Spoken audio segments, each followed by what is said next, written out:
Olá, minhas amigas e meus amigos. Chegou o ponto alto desta quarta-feira, dia 31 de março, o momento em que a gente se une para conversar. Se você ainda não estiver ligado, inscreva-se. Antes de mais nada, eu queria lembrar para vocês um fato que ocorreu em Ohio, em Columbus.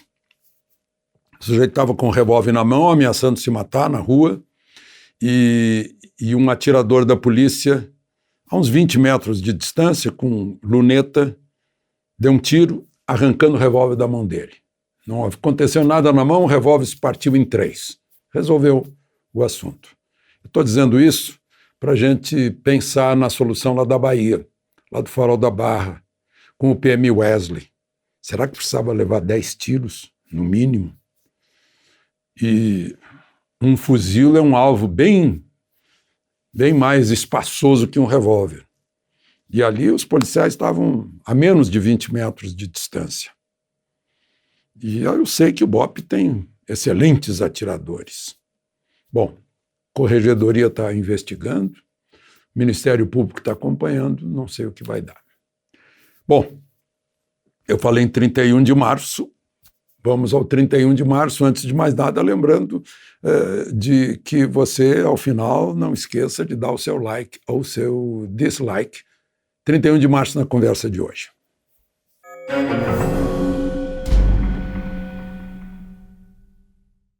Pois então, o primeiro ato, né, digamos, formal do novo ministro da Defesa foi a ordem do dia do 31 de março.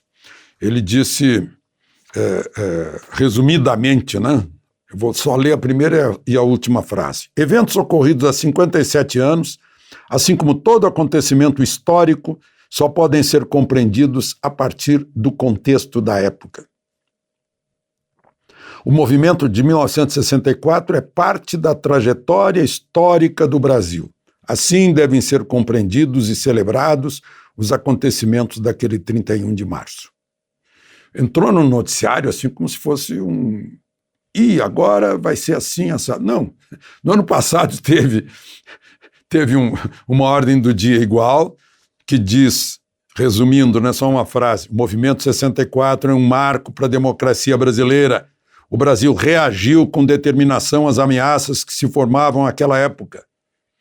E a ordem do dia do ano passado, diferente desta, tinha assinatura do ministro da Defesa e dos 3 comandantes militares. Esta não teve porque estava na transição de comandante anterior para novo comandante.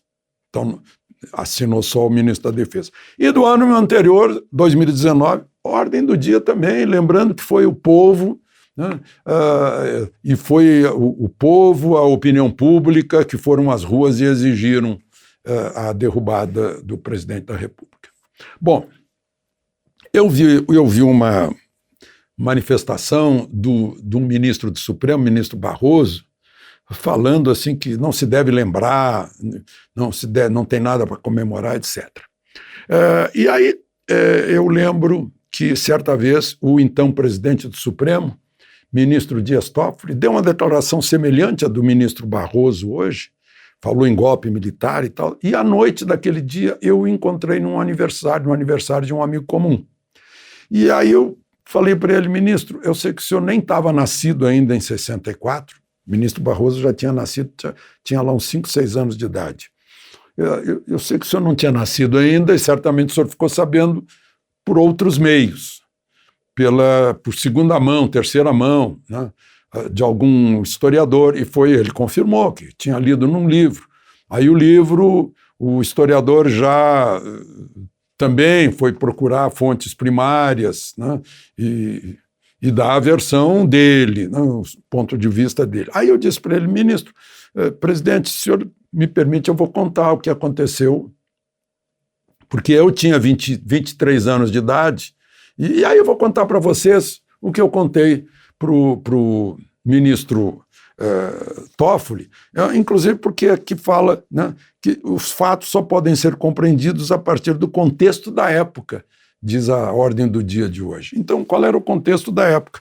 Eu era bancário, E foi decretado feriado bancário. Naquele dia eu fui para casa, né? Encantado, Rio Grande do Sul. E aí apareceu lá na frente da minha casa o Ford Fairlane 1960, carro maravilhoso, do prefeito Adilar Giuseppe Bertuol, que veio me dizer que a prefeitura seria atacada pelo Grupo dos 11 e que ele estava precisando de voluntários. Eu perguntei, tem arma, tem munição? Tem. Então vamos lá, né? E fomos para lá. Havia um pequeno grupo para defender a prefeitura, porque o Grupo dos 11 queria manter, abrir, digamos, territórios em defesa do governo Goulart. E aí o Grupo dos 11, é o poder de dissuasão, quando viu que a prefeitura seria defendida, fez o quê? Atacou o padre Ernesto Alite, que era o vigário da paróquia, a tiros na noite daquele dia. Eu lembro que no dia seguinte eu estava num ônibus, o ônibus botou todo o volume no alto-falante para todo mundo ouvir e estava anunciando que havia sido decretada a vacância da presidência porque o presidente tinha ido embora do país e tinha ido para o Uruguai. E o ônibus todo vibrou, né? Então, aí eu disse para o presidente do Supremo, não foi golpe militar, começou com a igreja, por isso que atacaram o padre. A Igreja Católica começou alertando que viria um regime comunista que ia acabar com a religião no país. Da Igreja Católica foi para os jornais brasileiros, todos menos Última Hora. Todos os jornais pediam, quase xingando os militares que deveriam intervir, tirar o presidente da República, porque a Revolução estava irreversível depois do comício de 13 de março. Revolução comunista, né? O discurso mais candente, imaginem, foi do presidente da UNE, José Serra.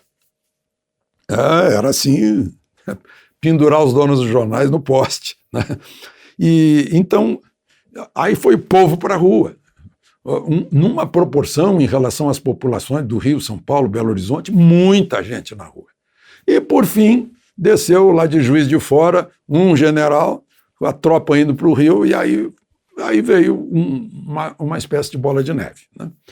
Contei isso para ele ver o que aconteceu e a participação do povo. E eu estou contando a mesma coisa aqui para vocês, né? Já que estamos numa data histórica do que aconteceu. Porque logo depois, né, foi decretada a vacância pelo Congresso Nacional. Aí o Congresso Nacional, decretou, não tem mais presidente. Ele era o vice, ele não tinha vice para assumir no lugar dele, né? Ele já era o vice. Jânio Quadros tinha renunciado, presidente, e aí convocou eleições. E eleições convocadas naquele momento, feitas pelo Colégio Eleitoral, pelo Congresso Nacional. Teve 6 candidatos. Ganhou o general Castelo Branco. A eleição, acho que foi lá pelo dia 10 de abril, 10, 12. Eu estou contando tudo isso de memória, né?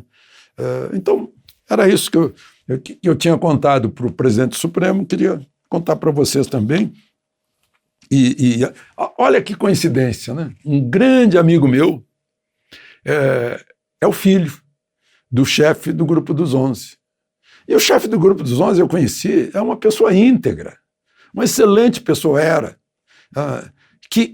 tão íntegra que manteve a sua lealdade a Leonel Brizola até a morte. Ele morreu com mais de 90 anos, em Curitiba, faz uns 3 anos. Uma pessoa ótima, excelente, né? Não tem nenhum ódio, são irmãos, né? Irmãos que discordavam. E esse meu amigo é presidente da CEBIC, né, que reúne a indústria da construção e que anunciou hoje, né, o meu amigo José Carlos Martins anunciou que a indústria da construção está sendo responsável pelo maior emprego de fevereiro, 43.469 empregos, né? É o maior desde setembro, quando teve um saldo positivo de 45.866 empregos. Agora é o melhor fevereiro em 20 anos. Está acima em 6% de fevereiro de 2020. Tem um total de 2.360.000 empregados, a indústria da construção civil no Brasil. Agora, tem que ter aço disponível, estão demorando para entregar aço para a indústria da construção. Então, eles estão querendo que haja essa alíquota de 12% do aço importado, tirar essa alíquota para poder importar aço, já que as siderúrgicas brasileiras não estão entregando de 30 a 90 dias. Como é que vai estimular? Né, ministro Paulo Guedes? Como é que vai estimular? Né? Já não produzimos, a gente manda minério de ferro para a China e compra da China trilho. A gente tem minério de ferro em abundância e não consegue entregar ferro para a indústria, para a construção. Gente, no momento em que o país está meio parado e não consegue, é assustador. Tá?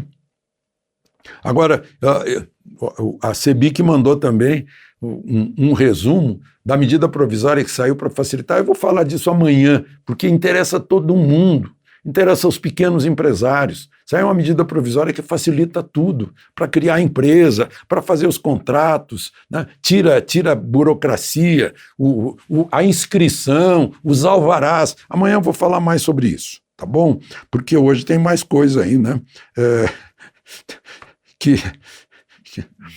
Criaram, né? Eu falei ontem, criaram tanta ficção. Eu tenho medo, hoje eu estava falando com uma jornalista que eu conheço há décadas, né, dizendo, eu fico triste, eu fico com medo que um dia o gênero jornalismo seja considerado ficção, né, como gênero literário, porque inventaram tanta coisa em torno da mudança dos comandantes militares, continuam inventando. Saiu, derrubou tudo, né, ficaram, os fatos removeram a escada, eles ficaram no pincel e ainda assim insistem. Né, transição super tranquila, quer dizer, transição, não é nem transição, é troca de comando, trocou o comando. Vejam só, no Exército, entrou o general Paulo Sérgio, estavam dizendo que ele foi xingado pelo presidente, que ele deu uma entrevista, que contrariava, que o Exército contraria o Palácio do Planalto no tratamento da Covid. Aí eu fui ler a entrevista de novo, não existe nada disso. Né? É incrível como inventam as coisas. E claro que se ele tivesse brigado com o presidente, ele não seria comandante do Exército. Então derruba as mentiras assim, as mentiras caem no chão. Né? Ele é da AMAN, da turma de 80. Eu falei hoje com o general Rocha Paiva, que como capitão era instrutor dele, disse, olha, um grande centroavante rompedor de área. Né? E tem a maior impressão dele, um militar brilhante, né, que foi uma excelente escolha. Tem gente acima dele, 2 que estavam acima dele em antiguidade, no 4 estrelas, estão passando para a reserva hoje. Né? Conversaram ontem com o ministro da Defesa sobre isso. Né? O outro, general Freitas, que é brilhante também, sai em junho. Né? E o general Freitas, para acabar com conversa fiada, já pôs uma mensagem dizendo que, eu até anotei a mensagem dele aqui, que foi feita a escolha do general Paulo Sérgio, excepcional figura humana, profissional exemplar, e como não poderia deixar de ser, continuaremos unidos e coesos, trabalhando incansavelmente pelo Exército de Caxias e pelo Brasil. Ele botou isso, porque ele já sabe que tem fofoca, puxa, esse é que deveria ser, porque ele estava acima. Então ele já mostra que, olha, foi feito tudo isso, ambiente de camaradagem. Né? E tem uma foto aí do presidente com os novos chefes militares que é muito simbólica. Está todo mundo ali unido em torno do país, né? Do Exército, da Marinha, da Aeronáutica e do seu comandante supremo e do seu comandante imediato, que é o ministro da Defesa. É simples, né? Ainda bem que, por exemplo, a Bolsa não acredita mais no ficcionismo das notícias. A Bolsa continuou crescendo ontem, né? com manchetes falando em crise institucional, golpe, não sei o quê, e a Bolsa continuou subindo, mostrando que não acredita mais, sinto muito. Né? A credibilidade está tão perdida que a Bolsa é tão sensível, mas não acredita mais, com toda a sensibilidade que ela tem, talvez por isso. Bom, então era isso, gente, por hoje. Até amanhã. De Brasília, Alexandre Garcia.